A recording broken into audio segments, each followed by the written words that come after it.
ನಮಸ್ಕಾರ, ನಾನು Prasanna ದೊಡ್ಡಗುಡಿ. America, Iran, ಇಸ್ರೇಲ್ಗಳ ನಡುವೆ ನಡೀತಾ ಇರುವಂತಹ ಭೀಕರ ಯುದ್ಧ ಕಾಳಗಕ್ಕೆ ಭಾರತದಂತಹ ದೇಶಗಳು ಕೂಡ ನಲುಗಿವೆ. ಕೇವಲ ರಾಜ್ಯ ದೇಶಗಳು ಮಾತ್ರವಲ್ಲದೆ ತುಮಕೂರು ಜಿಲ್ಲೆಗೂ ಕೂಡ ಈ ಒಂದು ಯುದ್ಧದ ಎಫೆಕ್ಟ್ ಹೊಡಿತಾ ಇದೆ. ಈಗಾಗಲೇ ಬಹುತೇಕ ಭಾಗದಲ್ಲಿ ಗ್ಯಾಸ್ ಸಮಸ್ಯೆ ಸೃಷ್ಟಿಯಾಗ್ತಿರೋದ್ರಿಂದ ಬಹುತೇಕ ಹೋಟೆಲ್ಗಳಲ್ಲಿ ಅಡುಗೆಯನ್ನ ಮಾಡೋದಕ್ಕೂ ಕೂಡ ಸಾಧ್ಯವಾಗದೆ ಹೋಟೆಲ್ಗಳೇ ಮುಚ್ಚಿಕೊಂಡಿರುವಂತಹ ಸ್ಥಿತಿ ನಿರ್ಮಾಣವಾದ್ರೆ, ಇನ್ನು ಅಂಗಡಿ ಸಾಲುಗಳ ಮುಂದೆ ಅಂದ್ರೆ ಗ್ಯಾಸ್ ಅಂಗಡಿಗಳ ಸಾಲುಗಳ ಮುಂದೆ ಜನರು ಸಾಲಿನ ಸರದಿಯಲ್ಲಿ ನಿಂತು ಗ್ಯಾಸ್ ಅನ್ನ ಖರೀದಿ ಮಾಡ್ತಿರುವಂತದ್ದು ಒಂದು ಕಡೆ ಆಗುತ್ತೆ. ಇನ್ನು ಆಟೋ ಗ್ಯಾಸ್ಗಳಂತೂ ಪರದಾಟ ಜಾಸ್ತಿ ಆಗ್ತಾ ಇದೆ. ಈಗಾಗಲೇ ಚಿಕ್ಕನಾಯಕನಹಳ್ಳಿ, ಪಾವಗಡ, ತಿಪ್ಟೂರು ಅಥವಾ ಬೇರೆ ಎಲ್ಲ ತಾಲೂಕುಗಳಲ್ಲಿಯೂ ಕೂಡ ಒಂದಷ್ಟು ಸಮಸ್ಯೆ ಆಗ್ತಾ ಇದೆ ಅಂತ ಹೇಳಿ ಜನರು ಭಯ ಬಿದ್ದಿದ್ದಾರೆ. ಹಾಗಾಗಿ ಜಿಲ್ಲಾಧಿಕಾರಿ ಶುಭಾ ಕಲ್ಯಾಣ್ ಅವರು ಸ್ಪಷ್ಟನೆಯನ್ನ ನೀಡಿದ್ದಾರೆ. ತುಮಕೂರು ಜಿಲ್ಲೆಯಲ್ಲಿ ಯಾವುದೇ ರೀತಿಯ ಅನಿಲದ ಗ್ಯಾಸ್ ಸಿಲಿಂಡರ್ಗಳ ಸಮಸ್ಯೆ ಇಲ್ಲ. ಬಹುತೇಕ 25 ಗೋಡನ್ಗಳಿದಾವೆ. ಇನ್ನೂ ಬಹುತೇಕ ದಿನಗಳ ಕಾಲ ಯಾವುದೇ ರೀತಿಯ ಸಮಸ್ಯೆ ಇಲ್ಲ. ಗ್ರಾಹಕರು ಆತಂಕ ಪಡುವಂತಹ ಸ್ಥಿತಿ ಬೇಕಿಲ್ಲ ಅನ್ನುವ ಮಾತುಗಳನ್ನ ಹೇಳಿದ್ದಾರೆ. ಹಾಗಾಗಿ ಗ್ರಾಹಕರ ಯಾವುದೇ ಕಾರಣಕ್ಕೂ ಸಿಲಿಂಡರ್ಗಳು ಸಿಗೋದೇ ಇಲ್ಲ ಅನ್ನುವ ಭಯ ನಿಮಗೆ ಬೇಡ. ಸರದಿ ಸಾಲಿನಲ್ಲಿ ನಿಂತು ಸಿಲಿಂಡರ್ಗಳನ್ನ ಕೊಂಡ್ಕೊಳ್ಬೇಕು ಅನ್ನುವಂತಹ ಸ್ಥಿತಿ ಕೂಡ ನಿಮಗೆ ಬೇಡ. ಖಂಡಿತ ತುಮಕೂರು ಜಿಲ್ಲೆಯಲ್ಲಿ ಇಂತಹ ಯಾವುದೇ ರೀತಿಯ ಸಮಸ್ಯೆ ಆಗೋಲ್ಲ ಅನ್ನೋದ್ರ ಬಗ್ಗೆ ಜಿಲ್ಲಾಧಿಕಾರಿ ಶುಭಾ ಕಲ್ಯಾಣ್ ಸ್ಪಷ್ಟನೆಯನ್ನ ನೀಡಿದ್ದಾರೆ. ಜಿಲ್ಲೆಯಲ್ಲಿ ಮಿನಿಮಮ್ ರಿಕ್ವೈರ್ಮೆಂಟ್ ಅಂದರೆ ಡೊಮೆಸ್ಟಿಕ್ ಸಿಲಿಂಡರ್ಸು 7,000 ಮಿನಿಮಮ್ ರಿಕ್ವೈರ್ಮೆಂಟ್ ಇದೆ. ನಮ್ಮಲ್ಲಿ ಸುಮಾರು 25 ಗೋಡೌನ್ಸ್ ಇದ್ದಾವೆ. LPG ಸಿಲಿಂಡರ್ಸನ್ನು ಸ್ಟಾಕ್ ಮಾಡುವ ಗೋಡೌನ್ಸು. ಡಿಸ್ಟ್ರಿಬ್ಯೂಟರ್ಸು ಇದ್ದಾರೆ, 3 ಡಿಸ್ಟ್ರಿಬ್ಯೂಟರ್ಸ್, ಮೇಜರ್ ಡಿಸ್ಟ್ರಿಬ್ಯೂಟರ್ಸ್ ಇದ್ದಾರೆ. ನಮ್ಮ ಹತ್ರ ಈಗ ಸದ್ಯಕ್ಕೆ ಸ್ಟಾಕ್ ಇರೋದು 25,000 ಸಿಲಿಂಡರ್ಸ್ ಸ್ಟಾಕ್ ಇದೆ. ಯೂಶ್ವಲಿ ಬುಕ್ಕಿಂಗ್ ಟೈಮು 21 ಡೇಸ್ ಇರುತ್ತದೆ. ಈಗ 24 ಡೇಸ್ ಅಂತ ಆಗಿದೆ. ಈಗ ಜನರಿಗೆ ಪ್ಯಾನಿಕ್ ಆಗುವ ಅವಶ್ಯಕತೆ ಇಲ್ಲ. ಇದು ನಾವು ಜಿಲ್ಲಾಡಳಿತದಿಂದ ನಿಮಗೆ ಹೇಳೋದು, ಪ್ಯಾನಿಕ್ ಆಗುವ ಅವಶ್ಯಕತೆ ಇಲ್ಲ.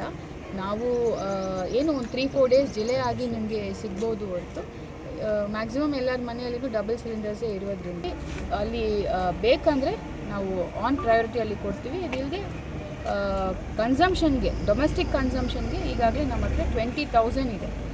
So there is no issue. ಇನ್ನು ಒಂದು ವಾರಕ್ಕೆ ಏನೂ ಇಶ್ಯೂ ಇಲ್ಲ. ನಾಗೇಂದ್ರ, ಸಂಜೀವಿನಿ ಗ್ರಾಮೀಣ ವಿತರಕ ಮಾಲೀಕರು.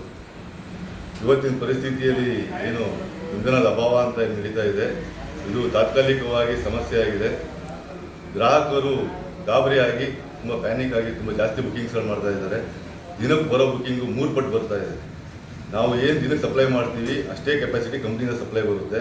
ಜನ ಗಾಬರಿಯಾಗಿ ಅವಶ್ಯಕತೆ ಇದ್ದರೆ ಮಾತ್ರ ಬುಕ್ ಮಾಡಿ, ಅವಶ್ಯಕತೆ ಇಲ್ಲ ಅಂತೇಳಿ ಸುಮ್ಮನೆ ಬುಕ್ ಮಾಡ್ಕೊಂಡ್ರೆ ಅವಶ್ಯಕತೆ ಇರೋರಿಗೆ ವಂಚನೆ ಆಗುತ್ತೆ. ಹಾಗಾಗಿ ಜನರು ಸ್ವಲ್ಪ ಅರ್ಥ ಮಾಡಿಕೊಂಡು ಸಿಲಿಂಡರ್ನ ಇವತ್ತು ಅಭಾವನ ಅರ್ಥ ಮಾಡಿಕೊಂಡು ಬೇರೆ ಕಡೆ ಡೈವರ್ಷನ್ ಮಾಡಿದೆ, ಬೇರೆಯವರಿಗೆ ಮಾರೋದಾಗಲಿ ಮತ್ತೊಂದಾಗಲಿ ಮಾಡಿದೆ. ಈ ಥರ ಮಾಡಿದಂಥ ಅವಶ್ಯಕತೆ ಇರೋರಿಗೆ ಅಭಾವ ಉಂಟಾಗಿ ಈ ಸಮಸ್ಯೆ ಶುರುವಾಗುತ್ತೆ. ಬುಕ್ಕಿಂಗ್ ಅವಶ್ಯಕತೆ ಇದ್ದರೆ ಮಾತ್ರ ಬುಕ್ಕಿಂಗ್ ಮಾಡಿ. ತಾತ್ಕಾಲಿಕ ಬುಕ್ಕಿಂಗ್ ಸಮಸ್ಯೆ ಇದೆ. ಇವತ್ತು ಒಳಗಡೆ ನಾಳೆ ಒಳಗಡೆ ಅದು ಕ್ಲಿಯರ್ ಆಗುತ್ತೆ. ಬುಕ್ಕಿಂಗ್ ಸಮಸ್ಯೆ ಇದಕ್ಕೆ ಓವರ್ ಬುಕ್ಕಿಂಗ್ ಬರ್ತಾ ಇದೆ.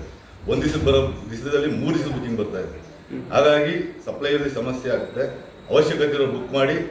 ಇನ್ನು ಆದಷ್ಟು ನಾವು ಸೀನಿಯಾರಿಟಿಲಿ ಸರಬರಾಜು ಮಾಡೋಕ್ಕೆ ಪ್ರಯತ್ನ ಪಡ್ತೀವಿ. ಇನ್ನು ಮುಂದಕ್ಕೆ ಇನ್ನು 2 ದಿವಸದಲ್ಲಿ ಇದು ನಾರ್ಮಲ್ ಆಗುತ್ತೆ ಅಂತ ನಮ್ಮ ಮಾಹಿತಿ ಇದೆ. ಸರ್, ನಾವು ನಿನ್ನೆಯಿಂದ ಟ್ರೈ ಮಾಡ್ತಾಯಿದ್ದೀವಿ, ಏನೋ ಸಿಲಿಂಡ್ರ್ ಬುಕ್ ಮಾಡಬೇಕು ಅಂತಿತ್ತು. ಹಾಗಾಗಿ ಬುಕ್ ಆಗಿರಲಿಲ್ಲ. ಇನ್ ಕೇಸ್ ಬೆಳಿಗ್ಗೆನೋ ನಮ್ಮದು ಬುಕ್ ಆಗಿತ್ತು, ಬಟ್ ಇಲ್ಲಿ ಕೇಳಿದಾಗ ನೋ ಸ್ಟಾಕ್, ನಾಳೆ ಬರುತ್ತೆ ನಿಮ್ಮದು ಸೀನಿಯಾರಿಟಿ ಅಂತ ಹೇಳ್ತಾ ಇದ್ದಾರೆ. ಇದ್ರ ಬಗ್ಗೆ ನಂದು ಒಬ್ಬಂದೇ ಅಲ್ಲ, ಸುಮಾರು ಜನ ಇದೇ ಥರ ಕಂಪ್ಲೇಂಟ್ಸ್ ಮಾಡ್ತಾ ಇದ್ದಾರೆ. ಅಲ್ಲ, ಏನು ಸಮಸ್ಯೆ ಆಗ್ತಾ ಇದೆ? ಈಗ ನಮಗೆ ಸಿಲಿಂಡ್ರಿ ಮುಗಿದೋಗಿದೆ. ನಾವು ಈ ಥರ ಸಿಲಿಂಡ್ರ್ ಸಿಗಲೇ ಇಲ್ಲ ಅಂದರೆ ನೆಕ್ಸ್ಟ್ ನಮಗೆ ಅಡುಗೆಗೆಲ್ಲ ತೊಂದರೆ ಆಗಬಹುದು. ಆನ್ಲೈನ್ ಬುಕ್ ಮಾಡ್ಬೇಕಾದ್ರೆ ಏನು ಸಮಸ್ಯೆ ಆಗ್ತದೆ? ಆನ್ಲೈನ್ ಬುಕ್ಕಲ್ಲಿ ಮೊದಲೇನಾಗ್ತಿತ್ತು ಅಂದರೆ ಆನ್ಲೈನ್ ಬುಕ್ ಮಾಡ್ತಾ ಇದ್ವಿ, ಡೋರ್ ಡೆಲಿವರಿ ಕೊಡ್ತಾಯಿದ್ರು. ಹೌದು. ಬಟ್ ಈಗ ನಾವು ಆನ್ಲೈನ್ ಬುಕ್ ಮಾಡ್ಬೇಕಂತ ಬಿಟ್ಟು ನಿನ್ನೆಯಿಂದ ಟ್ರೈ ಮಾಡಿದ್ವಿ, ಮೊನ್ನೆಯಿಂದಲೂ ಟ್ರೈ ಮಾಡಿದ್ವಿ, ಬಟ್ ಅದು ಆಗಿರಲಿಲ್ಲ. 2 ಡೇಸಿಂದಲೂ ನಾನು ಟ್ರೈ ಮಾಡ್ತಾ ಇದ್ದೆ. ಇವತ್ತು ನನಗೆ ಬೆಳಿಗ್ಗೆ ಮೆಸೇಜ್ ಬಂದು ಈಗ ನಾವು ಇಲ್ಲಿಗೆ ಬಂದು ಕೇಳಿದಾಗ ಇವರು ಆಗಿದೆ, ನಿಮಗೆ ಸಿಗುತ್ತೆ, ನಾಳೆ ಮೋಸ್ಟ್ ಪ್ರಾಬಬಲಿ ನಾಳೆ ನಿಮ್ಗೆ ಸಿಗುತ್ತೆ ಅಂತ ಹೇಳಿದ್ದಾರೆ. ಬಟ್ ಈಗ ಸ್ಟಾಕ್ ಇಲ್ಲ ಅಂತಿದ್ದಾರೆ. ಈಗ ನೋ ಸ್ಟಾಕ್ ಅಂತ ಹೇಳ್ತಾ ಇದ್ದಾರೆ. ನಿಮ್ಮ ಭವಿಷ್ಯದ ಹೂಡಿಕೆಗೆ ಸ್ಮಾರ್ಟ್ ಆಯ್ಕೆ ಬೇಕಾ? RERA registered, TUDA approved Bhairava green valley ಇದೀಗ ತುಮಕೂರಿನಲ್ಲಿ 40 ಎಕರೆಗಳ ಪ್ರೀಮಿಯಂ ಲೇಔಟ್, ಸಿಸಿ ರಸ್ತೆ, ಲೇಔಟ್ ಒಳಗೆ ವಿಶಾಲವಾದ 60 ಫೀಟ್ ವೈಡ್ ರೋಡ್ ವ್ಯವಸ್ಥೆ, underground drainage, 24 hours water facility ಮತ್ತು ಸಂಪೂರ್ಣ ವಿದ್ಯುತ್ ವ್ಯವಸ್ಥೆ. ಭೇಟಿ ನೀಡಿ Bhairava green valley, Bellavi road, Tumakuru. Chalukya news, ಜನರಿಗೋಸ್ಕರ.